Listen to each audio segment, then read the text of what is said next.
मेरा दिल बने तेरा सिंहासन, मेरी आत्मा तेरा आसन, मेरे मन में तू हो विराजमान, यीशु मेरे तू है बड़ा महान।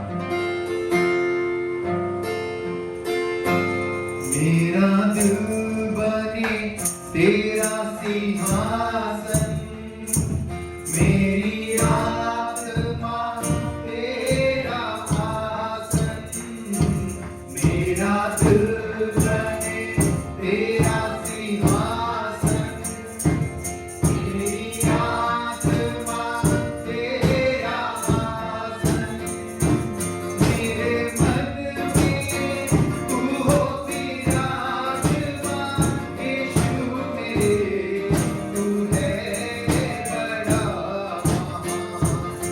मेरे मन में तू हो विराजमान, यीशु मेरे तू है बड़ा महान। यीशुआ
गंदगी को निकाल खुदावन, मेरे मन की बुराइयों को निकाल खुदावन।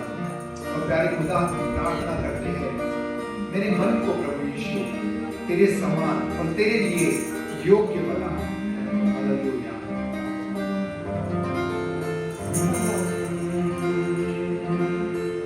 मैं तेरे हाथों से रचा गया हूँ, तूने मुझे अपने हाथों से रचा है। Thank you, Jesus। मुझे बनाया, रचाया प्रभु, और मेरे अंदर तेरी तूने अपने सांसों को फूंका कि मैं एक जीवित मनुष्य बन जाऊं। जैसे भजन संहिता 139 कहता है, जब मैं अपनी माता की गर्भ में था तब से तूने मुझे देखा है, तब से तूने मुझे जाना है, तूने मेरे हर एक दिन को बनाया है। और खुदा मैं कहता हूँ, मैं चाहता हूँ कि मेरा जीवन तेरा सिंहासन बन जाए, मेरा जीवन तेरे लिए प्रभु एक रहने का स्थान बन जाए। जैसे पहले कुरिन्थियों में लिखा है, क्या तुम नहीं जानते कि तुम खुदा का मंदिर हो, कि तुम्हारा शरीर खुदा का मंदिर है। और अब कहते खुदावन कि तू हमारे बीच में बस जा प्रभु, हमारे मन में, हमारे हृदय में बस जा खुदा। हम इन शब्दों को गाएंगे, मेरी जिंदगी है तेरी, यीशु तू है शान मेरी, खुद का लहू दे के तूने मेरी जिंदगी है सवार।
खुदावन अपने दिल के द्वार को हम खोलकर आपको हमारे अंदर लेना चाहते हैं खुदा।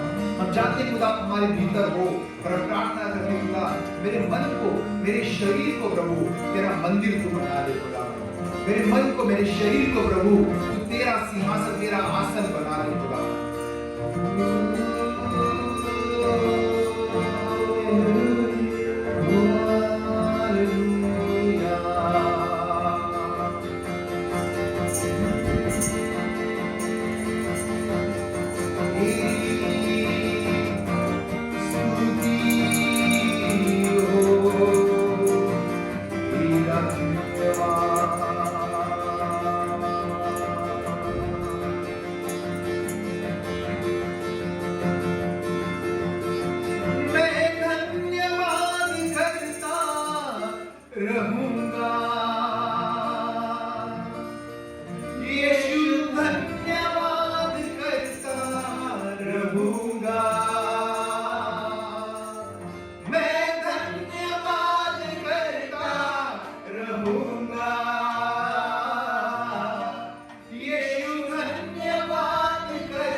मेरे मन यहोवा को धन्य धन्य हे मेरे मन यहोवा को धन्य धन्य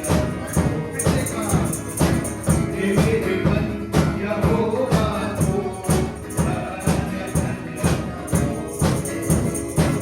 जो कुछ भी तुझ में है उसको धन्य करे जो कुछ भी तुझ में है उसको धन्य करे हे मेरे मन यहोवा को धन्य धन्य हे मेरे मन यहोवा को धन्य धन्य वही तेरी आदतों को क्षमा करता है तेरे सारे रोगों को चंगा करता है वही तेरी आदतों को क्षमा करता है तेरे सारे रोगों को चंगा करता है हालेलुया हालेलुया वही तो तेरे प्राण को नाश होने से बचाता है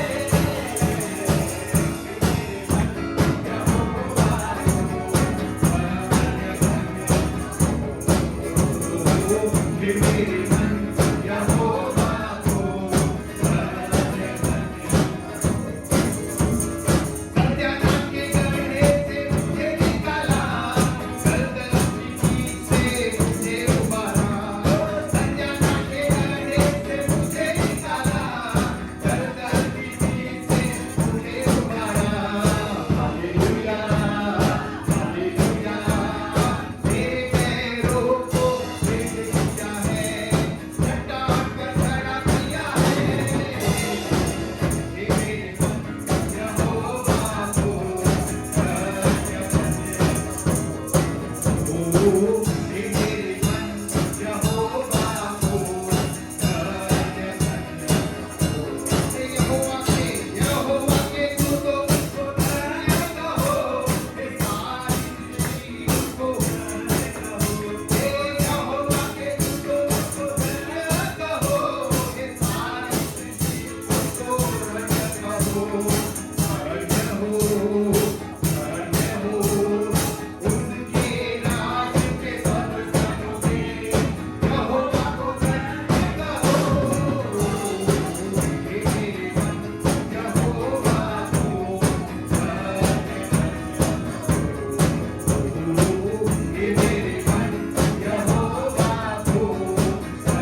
यसु यसु मेरा यसु यसु।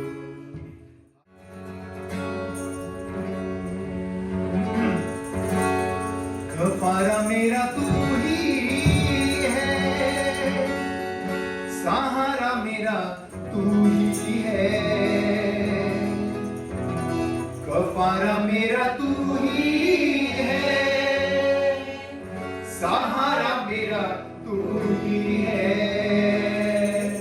मैं तेरी राहों पर चलता रहूं मेरे खुदा।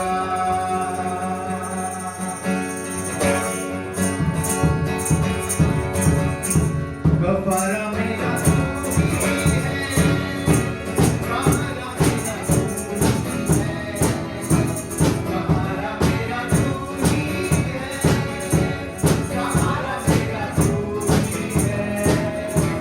मैं तेरी राहों पर चलता रहूं मेरे खुदा। मैं तेरी राहों पर चलता रहूं मेरे खुदा।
मैं तेरी राहों पर चलता रहूं मेरे खुदा।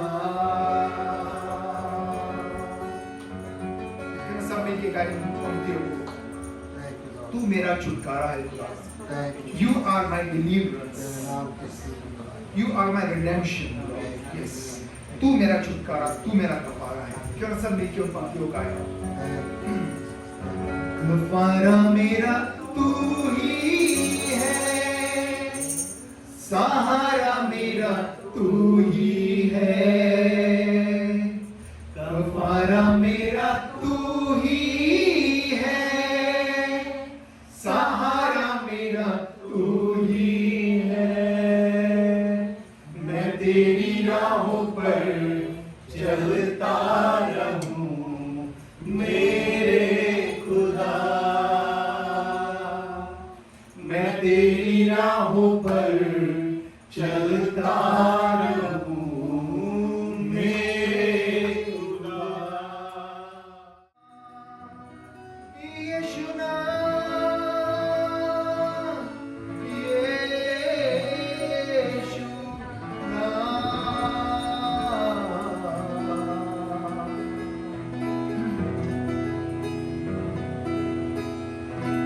उद्धार है, चंगाई है,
यीशु नाम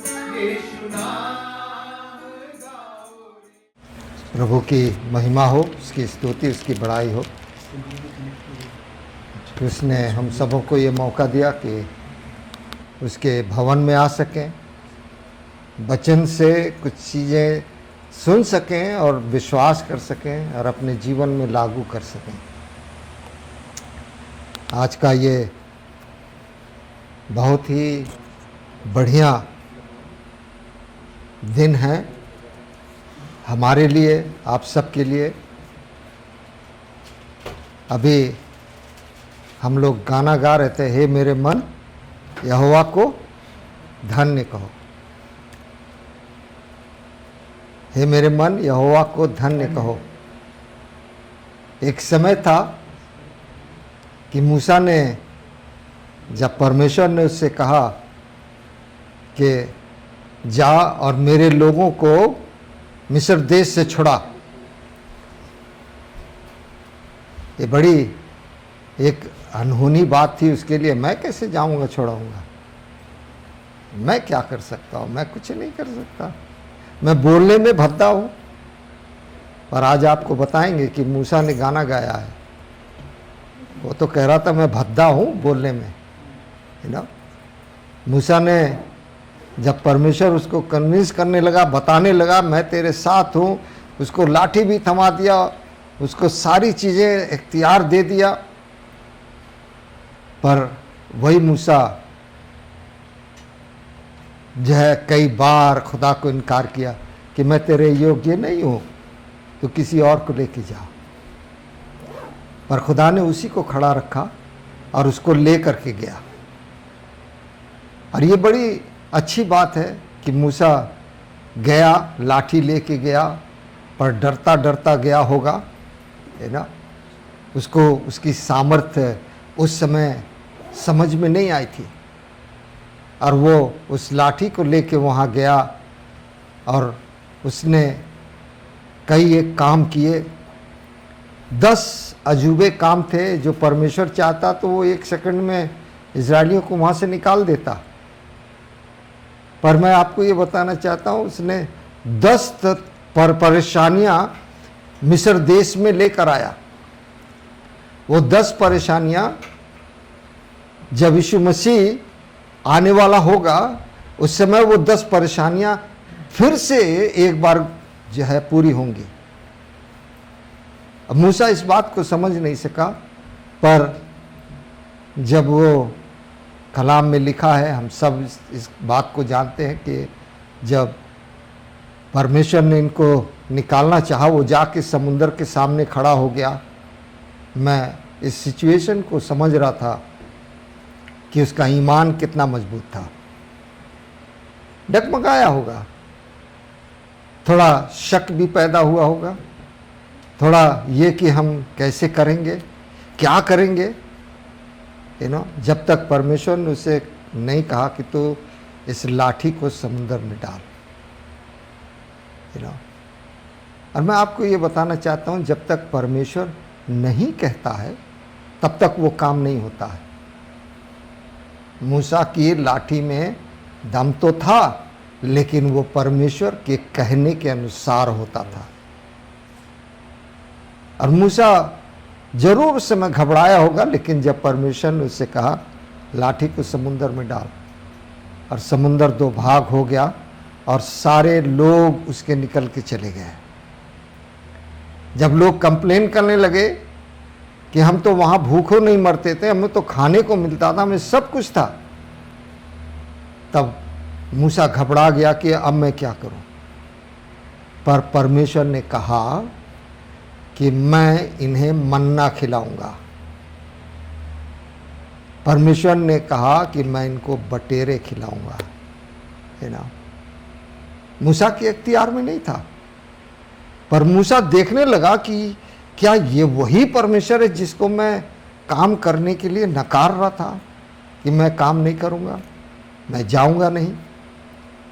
पर आज वो महसूस कर रहा है कि ये सच्चा खुदा है और इसके अंदर पावर है और यही सब कुछ करने वाला है। वहाँ पर जब उसने देखा कि हमारे लोगों को परमेश्वर ने मन्ना खिलाया, बटेरे खिलाई, जीवित रखा, जब वो सांप के काटे हुए मरने लगे तब परमेश्वर ने मूसा से कहा, मूसा कुछ नहीं कर सकता था, मूसा से कहा लाठी बना और उस पर एक सांप लटका दे, जो कोई इसको देखेगा वो बच जाएगा। वो प्रभु यीशु मसीह की छाया थी जो परमेश्वर ने उस समय मूसा से कहा तू ऐसा कर। जितनों ने उस सांप को देखा वो सब बच गए। मूसा ने कहा होगा कि वाकई खुदा के वचन में सामर्थ है। उसकी लाठी में सामर्थ नहीं था, वचन में सामर्थ है। तब वो जो है बड़ा खुश हुआ और खुदा के काम को और जोर शोर से करने लगा। लोगों को पानी की प्यास लगी। अब मूसा कुछ नहीं कर सकता था। मूसा सोच रहा था कि मैं क्या करूं, पर परमेश्वर ने कहा जा और इसी लाठी से उस पर्वत को छूना। मारने के लिए नहीं कहा था, छूना। पर उसने गलती से 2 बार लाठी मारी पर पानी निकला और सारे इजरायलियों ने पिया और वो मीठा पानी था। तब मूसा ने एहसास किया कि ये सच्चा खुदा है जो अद्भुत काम को कर रहा है। फिर वहाँ से खुदा इन सब को जो रात में उनके लिए उजियाला बन जाता था कि वो रोशनी हो, परमेश्वर दिन में उनके लिए बादल बन जाता था कि उनको के लिए छाया बनी रहे। तब मूसा ने कहा कि ये सच्चा परमेश्वर है। मैं आपको ये बताना चाहता हूँ, ये वही परमेश्वर है जिसने प्लान किया कि मैं अपने एक लौते बेटे को इस दुनिया में भेजूंगा। हम सब ने बड़ी कहानियाँ सुनी, हम लोग प्रीच कर देते हैं, मरियम से पैदा हुआ, सारी सामर्थ आई, सब कुछ था। कौन विश्वास करता है? नोबडी। जब तक हम अपनी मुसीबतों में नहीं पड़ेंगे तब तक खुदा कुछ नहीं कहता और कुछ नहीं करता है। मूसा जब सब कुछ हो गया तो उसने एक गीत गाया। हम चाहते हैं हम लोग पढ़ें उसे, क्या लिखा हुआ है उसमें। व्यवस्था विवरण 32:4 निकाल लें जल्दी से। आज हम लोग इसे देखेंगे कि अब मूसा ने जान लिया कि यही सच्चा परमेश्वर है, यही चट्टान है, यू नो। तब तक वो, जब तक उसने सारे कामों को नहीं देख लिया तब तक उसने गीत नहीं गाया। और आज जो हम लोग गा रहे हैं, हे मेरे मन यहोवा को धन्य कहो। हम कभी धन्य कह नहीं सकते जब तक कि हमने प्रभु यीशु मसीह से कुछ हासिल किया है। पर परमेश्वर ने हमारे लिए सारे कामों का इंतजाम किया है। व्यवस्था विवरण 32:4 में मूसा एक अच्छे गीत को गा रहा है। क्या गा रहा है? वहां चट्टान है। वह क्या है? चट्टान है। उसने कहा कि मेरा ये तो वाकई खुदा चट्टान है जो पर्वत से पानी पिलाता है और उसका काम खरा है कि वो मन्ना खिलाता, बटेरे खिलाता। दिन में वो जो है बादल बन जाता, रात में वो बिजली का खंभा बन जाता। और उसकी सारी गति न्याय की और उसकी गति न्याय की है। जिसने पाप किया उसको सांपों ने डसा। मैं आपको ये बताना चाहता हूं कि परमेश्वर ने वहां भी मूसा से कहा लाठी बना के उस पर जो है सांप लटका दे। परमेश्वर हम सबों की इस गति को जानता है। हम जो अपने कामों में चल रहे हैं, जो अपने कामों को कर रहे हैं, जो हमारे सोच और विचार हैं, ये बिल्कुल हमारी अपनी तरीके से है, ये खुदा की तरफ से नहीं है। जिसका काम खुदा की तरफ से होगा वो जाहिर होगा। आगे ये लिखा है, आगे क्या लिखा है? वहां सच्चा ईश्वर है, वह सच्चा परमेश्वर है, उसमें कुटिलता नहीं, उसमें कुटिलता कमी है नहीं। वहां धर्मी और सीधा है। और वो क्या है? धर्मी और सीधा है। यू नो, ये मूसा ने इस बात को जाहिर किया कि हमारा परमेश्वर कैसा है। उसने गीत गाया, उसने इन सारे कामों को किया, इन सारी बातों को सारे संसार को बताया कि वो चट्टान है, खरा है, न्यायी है, और वो उसके अंदर कोई कुटिलता नहीं, वो धर्मी और सीधा परमेश्वर है। ये बड़ी अच्छी बात है कि उसने उस समय तो मूसा के द्वारा इजरायलियों को छुड़ाकर इजराइल तक लेकर आया। खुदा के लोगों, आज वही खुदा हमसे मोहब्बत करने लगा, प्रेम करने लगा, और उसने एक बहुत बड़ा काम किया। आज हम आपको ये बताना चाहते हैं कि उसने अपने एक लौते बेटे को इस संसार में भेजा ताकि वो दुख उठाए, मुसीबत उठाए, हमारे पापों को वापस लेने के लिए अपने आप को कुर्बान करे, अपनी सारी सामर्थ को छोड़कर दुनियावी तरीके से वो इंसान बनकर आया ताकि वो इंसान बनकर सारी तकलीफों को उठा ले। लेकिन फिर भी लोगों ने उसे न जाना, ना उसे चाहा, ना उसे खोजा, ना उसे पाया। पर कलाम हमारे लिए जो लिखा गया कि परमेश्वर ने ये बड़ी बात हमारे और आपके लिए की, यदि हम आज इस बात को जान लें, समझ लें कि परमेश्वर ने अपने एक लौते बेटे को किस तरीके से हमारे और आप और पूरे संसार के लिए उसने भेजा। पहला पत्रस 2 और उसकी 22वीं आयत में लिखा हुआ है, 2 Peter verse 2 and verse chapter 2 verse 22 and 23 में लिखा है, न तो उसने पाप किया, ना तो उसने पाप किया, और न उसके मुंह से और ना उसके मुंह से कोई छल की कोई बात निकली।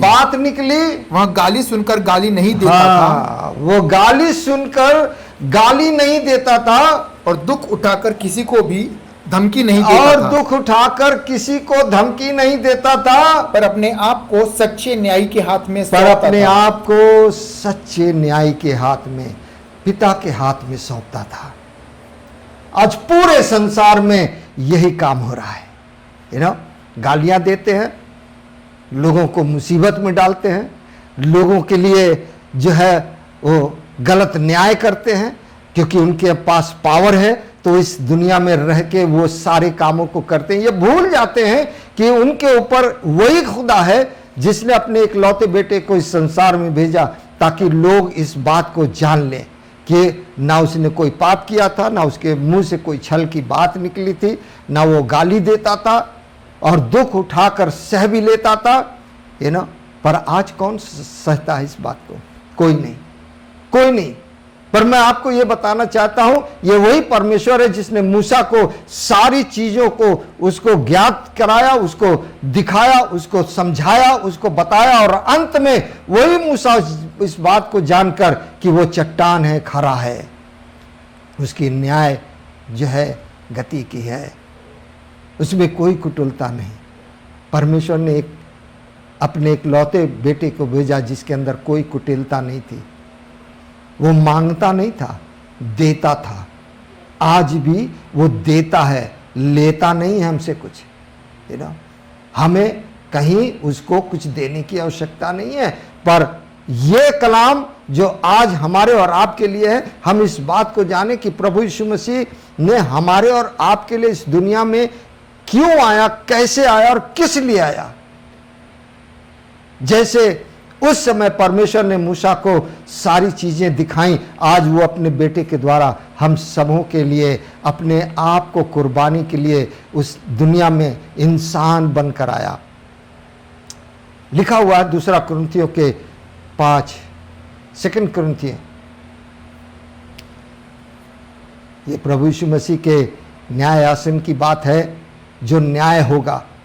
लिखा है 2 Corinthians chapter 5 वर्स 9 में इस तरीके से, और 10 में लिखा हुआ है, इस कारण हमारे मन की उमंग यह है। इस कारण पौलुस लिख रहा है कि चूंकि उसने इतनी बड़ी कुर्बानी हमारे लिए दी है, तो हे हमारे मन यहोवा को धन्य कहे, कि हमारे मन में एक उमंग पैदा हो। क्या? यह है कि चाहे साथ रहे चाहे अलग रहे, चाहे साथ रहें चाहे अलग रहें, पर हम उसे भाते रहे। परंतु हम उसे भाते रहें। मैं आपको ये बताना चाहता हूं, आज वो इस कलीसिया को, कुरिन्थियन की कलीसिया को, इस बात को लिख रहा है कि चाहे हम साथ रहें चाहे हम अलग रहें, पर हम उसको भाते रहें, हम उसको भाते रहें, हम इंसान को ना भाते रहें। यू नो, क्योंकि प्रभु यीशु मसीह इसलिए आया क्योंकि वो सच्चा था। उसने आकर के बड़ी तकलीफ उठाई, हमको और आपको हमारे गुनाहों से आज़ाद किया है। और हम उस बात को तब समझ पाते हैं जब हमारे जीवनों में तकलीफें आती हैं, मुसीबतें आती हैं, और जब हम प्रेयर करते हैं, प्रार्थना करते हैं, तो हमारे सारे काम अच्छे हो जाते हैं। पर आपको मैं 10वीं आयत में लिखा हुआ है, क्योंकि अवश्य है कि हम सब का हाल मसीह के न्याय आसन के सामने खुल जाए। हाँ, हमारा किया हुआ कर्म, हमारी जो पीठ पीछे बातें करते हैं, जो एक दूसरे की बुराई करते हैं, जो एक दूसरे के लिए गलत सोचते हैं, ये सारी चीजें न्याय के दिन खुल जाएं। और क्या लिखा है? कि हर एक व्यक्ति अपने अपने भले बुरे कामों का बदला, हाँ, जो उसने देह के द्वारा किए हो, देह के द्वारा जो किए हैं उसकी क्या पाए? सजा पाए। है ना? हम सब इस बात को जान लें कि परमेश्वर ने अपने इकलौते बेटे को जो भेजा, जिसको उसने इतनी बेरहमी से हमारे और आपके लिए संसार को दिया, ताकि वो दुख उठाए, मुसीबत उठाए। हम आपको ये बताना चाहते हैं, वो इसलिए कि हम और आप बदल जाएं। कलीसियाओं के अंदर जो बात लिखी है कि यदि हम साथ रहें या हम अलग हो जाएं, पर परमेश्वर को भाते रहें। परमेश्वर को केवल एक ही चीज भाती है कि हम उससे प्रेम करें, हम उसके साथ बने रहें। लिखा हुआ है, इसका एक नियम है, हम चाहेंगे उसे पढ़ें। रोमियो की किताब 14, रोमन्स चैप्टर 14 एंड वर्स 11 में यूं लिखा है, क्योंकि लिखा है, प्रभु कहता है। कौन कहता है? प्रभु कहता है। प्रभु इस बात को, परमेश्वर प्रभु यीशु मसीह कहता है, मेरे जीवन की सौगंध कि हर एक घुटना मेरे सामने टिकेगा, हर एक घुटना और हर एक जीभ परमेश्वर के नाम का अंगीकार करे। है ना? हर एक जीभ कि परमेश्वर प्रभु यीशु मसीह परमेश्वर का इकलौता पुत्र है। यू नो, मूसा के हाथ में लाठी दिया था, हमारे लिए और आपके लिए प्रभु यीशु मसीह दिया है। जब तक हम प्रभु यीशु मसीह के नाम से कुछ नहीं करेंगे, कोई काम पूरे नहीं होंगे। मैं आपको ये बताना चाहता हूँ कि उसने हमको और आपको एक सामर्थी नाम दिया है, वो है प्रभु यीशु मसीह। मूसा के हाथ में लाठी थी, पर आज हमारे और आपके हाथ में प्रभु यीशु मसीह है। प्रभु यीशु मसीह ने कहा, मन फिराओ, क्योंकि स्वर्ग का राज्य इस पृथ्वी पर आया है। इस पृथ्वी पर कहाँ? अगर अंग्रेजी में पढ़ेंगे तो लिखा हुआ एट हैंड, हमारे हृदय में आया है, हमारे पास है। वो सामर्थ हमारे साथ चलती है। और इसलिए आगे लिखा हुआ है 12वीं आयत में, इसीलिए हाँ, में से हर एक परमेश्वर को अपना अपना लेखा दे। हर कोई, ये ना कोई सोचे कि हम किसी के बदले, हर कोई अपना अपना लेखा देगा। जो पीठ पीछे चुगली करते हैं, पीठ पीछे बातें करते हैं, बुराइयां करते हैं, खुदा को गिराते हैं, खुदा के नाम को लेते हैं, पर खुदा के नियमों को नहीं मानते। बहुत ही ऐसे हैं। और 13वीं आयत में लिखा हुआ है, अतः आगे को हम एक दूसरे पर दोष न लगाएं, हम एक दूसरे पर दोष ना लगाएं, पर तुम यह ठान लो कि कोई अपने भाई के सामने ठेस या ठोकर खाने का कारण न रहे। कोई भी ठेस या ठोकर खाने का कारण ना ठहरे। ये हमारी आज़ादी का नियम है जो परमेश्वर ने ठहराया है, और वो नाम है प्रभु यीशु मसीह, जो हमको सामर्थ्य देता है। यू नो, इज़केल में एक बात लिखी है, पढ़ देंगे 18:4 में जल्दी से। इज़केल की बुक 18 उसके 4 में लिखा है, हमारे उस जिम्मेदारी है इस पाप के लिए, ये हमारा जिम्मा है, हमको ये चीज जानना जरूरी है। लिखा हुआ है प्रभु, हाँ, परमेश्वर ने इस बात को जो इज़केल से कहा वो लिखता है, देखो सबों के प्राण तो मेरे हैं। परमेश्वर कहता है सभी के प्राण तो मेरे हैं, जैसे पिता का प्राण, जैसे पिता का प्राण वैसे ही पुत्र का भी, वैसे ही पुत्र का भी प्राण, दोनों मेरे ही है। दोनों मेरे ही हैं। परमेश्वर इस बात को बताना मांगता है कि पिता और पुत्र में कोई अंतर नहीं है ना, कोई अंतर नहीं है, दोनों का प्राण एक है।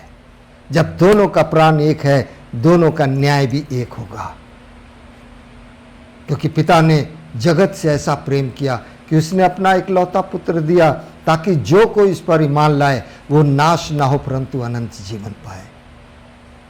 अरे आगे लिखा है, उसी में आगे लिखा, क्या लिखा है, इसीलिए जो प्राणी पाप करे, इसीलिए जो प्राणी पाप करे वही मर जाए, वही मर जाए। आज जवानी में लोग चले जा रहे हैं, बिना अवस्था पूरी किए उनकी डेथ हो जाती है। मैं आपको ये बताना चाहता हूँ, पूरी अवस्था खुदा ने हमको और आपको दी है, जिसमें हमको रह के जाना है। यह हम जब खुदा के कलाम के अगेंस्ट होते हैं तो हमारे ऊपर खुदा की कहर ठहरती है। वो न्याय करता है, वो न्याय करने वाला परमेश्वर है, जिसने अपने इकलौते पुत्र को नहीं छोड़ा, हमारे और आपके लिए इस संसार में भेजा। मालूम है किस तरीके से भेजा? आइए पढ़ते हैं उसे, जकरिया की किताब 13 के 7 में किस तरीके से उसने हमारे और आपके लिए अपने एक पुत्र को उसने भेजा है। सेनाओं के यहोवा की यह वाणी है, सेनाओं के यहोवा की यह वाणी है, हे तलवार, हे तलवार, मेरे ठहराए हुए चरवाहे प्रभु यीशु मसीह के विरुद्ध, अर्थात जो पुरुष मेरा स्वजाति है, जो मेरा स्वजाति है। परमेश्वर इस बात को कह रहा है, जो मेरा स्वजाति है उसके विरुद्ध चल, उसके विरुद्ध चल, तू उस चरवाहे को काट, तू उस चरवाहे को काट, तब भेड़ बकरियां तितर बितर हो तब जो उसके लोग होंगे वो तितर बितर हो जाएंगे, और बच्चों पर मैं तब मैं अपने बच्चों पर हाथ बढ़ाऊंगा। है ना, प्रभु यीशु मसीह के लिए जो तलवार लोगों ने चलाई, प्रभु यीशु मसीह मरा। रिमेंबर, पिता और पुत्र की आत्मा एक है, ये वचन बताती है। और पिता जब अपने पुत्र को ले जाएगा वापस, तब उसके लोग तितर बितर होंगे, है ना। लेकिन एक बड़ी अच्छी बात लिखी है कि मैं अपने हाथ उनके ऊपर बढ़ाऊंगा। और ये हाथ सिर्फ उसके ऊपर बढ़ेंगे जिसके ऊपर परमेश्वर कहेगा कि ये चीज़ हमारे ऊपर प्रबल ना हो, ये चीज़ हमारे अगेंस्ट खड़ी ना हो। हमारे मांगने से खुदा नहीं देता, हमारे मांगने से हमें कुछ नहीं मिलता, पर जब तक वो ना चाहे, जब तक उसकी निगाह हमारे ऊपर ना हो, हम किसी भी तरीके से हासिल नहीं कर पाएंगे। लिखा हुआ है इज़ाइया की बुक 53:6 में कि हम तो सब के सब भेड़ों के समान क्या थे, भटक गए थे, हम में से हर एक ने अपना अपना रास्ता लिया, और यहोवा ने हम सभी के अधर्म का बोझ किस पर लाद दिया? प्रभु यीशु मसीह के ऊपर लाद दिया। हमारा बोझ प्रभु यीशु मसीह के ऊपर है, और पिता इस बात को जानता है। उसने उसको मनुष्यों के बीच में इसलिए भेजा ताकि मनुष्यों का न्याय करे। परमेश्वर होते हुए भी मनुष्यों का न्याय करे, और हम आपको ये बताना चाहते हैं कि वो न्याय यही करता है, यही करता है। क्योंकि जब मूसा था, मूसा के समय में जिसने परमेश्वर के अगेंस्ट सारे कामों को मूर्ति पूजक करने लगे, परमेश्वर ने उनके ऊपर ऐसे गजब ढाई कि वो जमीन फट गई, और वो सारे के सारे 3000 लोग थे एक साथ धरती के अंदर चले गए। परमेश्वर न्यायी है।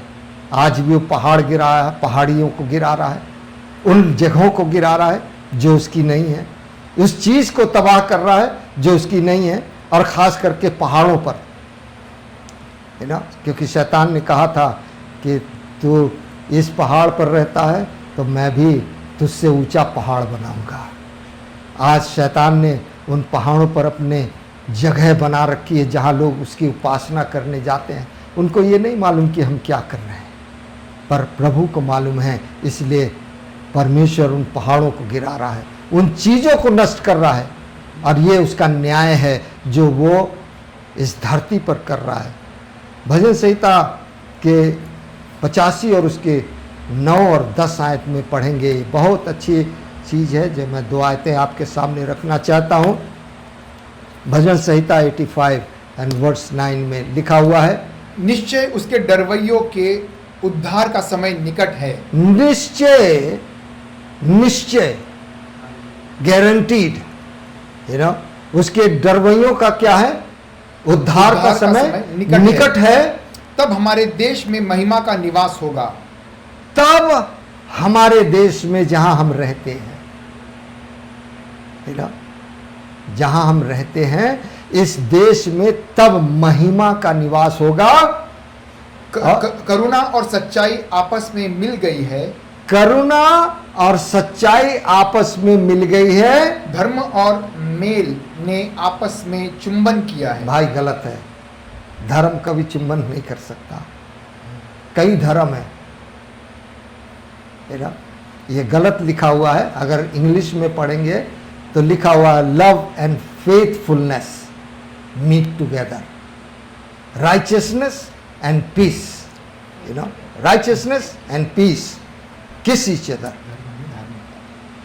अगर इसको इंग्लिश में पढ़ेंगे बहुत अच्छा लगेगा। पढ़ दे 10वीं आयत को। मर्सी एंड ट्रूथ, हाँ, mercy and truth are met together, righteousness and peace have kissed each other. Praise the Lord. Righteousness, righteousness कहाँ से आती है? 11वीं पढ़ दीजिए इंग्लिश में, हिंदी में, इंग्लिश में, दोनों। Truth shall spring out of the earth, हाँ, and righteousness shall look down from heaven.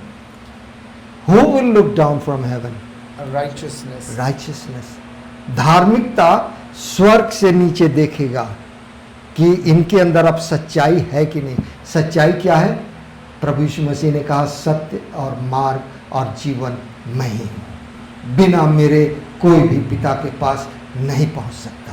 मैं आपको ये बताना चाहता हूँ कि लिखा हुआ है faithfulness springs forth from the earth and righteousness look down from heaven. जब तक हमारे अंदर सच्चाई नहीं आएगी, जब तक हम प्रभु यीशु मसीह को सच्चाई, उसकी सच्चाई को जान नहीं लेंगे, जब तक हम उसको मान नहीं लेंगे, जब तक हम उसको ग्रहण नहीं करेंगे, तब तक righteousness is not going to come down. He is not going to look on us. और मैं आपको ये बताऊं कि इस समय संसार में किस तरीके की चीज़ें हैं। वो है अभिलाषा। संसार की अभिलाषाओं में लोग जुड़ गए हैं। संसार की बातों में, लोगों की बातों में, एक दूसरे की बातों को सुनकर, एक दूसरे के चाल चलन को देखकर आज लोग चल रहे हैं। कोई खुदा की तरफ नहीं देख रहा, पर अगर कोई देखेगा तो खुदा उसको फल देगा, खुदा उसके साथ बना रहेगा। और ये एक आयत जो लिखी है लास्ट में हम पढ़ के ख़त्म करेंगे, याकूब की किताब 2 और उसकी 13वीं आयत में लिखा हुआ है। याकूब की किताब 2 और उसकी 13वीं में, क्योंकि जिसने दया नहीं की, क्योंकि जिसने दया नहीं की, उसका न्याय बिना दया के होगा। उसका न्याय बिना दया के होगा। दया न्याय पर जयवंत होती है। हालेलुया। दया न्याय पर विक्टोरियस, जयवंत होगा। मैं आपको ये बताना चाहता हूँ, यदि आज आपके अंदर कोई कमी है, यदि आप इस बात को सोचते हैं कि आपके अंदर किसी बात की कमी है और आप चाहते हैं कि प्रभु आपको आशीष दे, आप उस जगह से निकलने पाएँ, तो मूसा की लाठी को याद करिए और प्रभु यीशु मसीह की कुर्बानी को याद करिए कि परमेश्वर ने हमें एक लौता पुत्र हमें दिया है। वो पुत्र दिया है जो सामर्थ्य से भरा हुआ है, जिसके पास सारी चीज़ें हैं। हमको क्या चाहिए? यदि प्रभु यीशु मसीह हमारे पास है तो हमारे पास सब कुछ है, क्योंकि लिखा है पाप की मजदूरी तो मृत्यु है, पर परमेश्वर का वचन हम प्रभु यीशु मसीह में हमारे लिए अनंत जीवन है। हम अनंत जीवन की बातें करते हैं, हम चाहते हैं कि हमको हमेशा की खुशी मिले, हमें आनंद मिले। तो आज भी हमारे पास ये वक्त है कि हम प्रभु यीशु मसीह के पास आएँ, उसको पहचाने, उसको जाने कि उसने सही रूप से हमारे पापों के उद्धार के लिए अपनी कुर्बानी दी है। कोई भी हमारे पापों के लिए मरा नहीं, किसी ने भी हमको कुर्बानी देकर हमें हमारे पापों से आज़ाद नहीं किया। लोग आज भी बकरे और बछड़े की कुर्बानी चढ़ाते हैं, बैल की भैंस की कुर्बानी चढ़ाते हैं। परमेश्वर को वो पसंद नहीं, क्योंकि उसने अपने जीवते एक लौते बेटे को इस संसार में भेजा, जिसके द्वारा हम सब उद्धार पा सकें।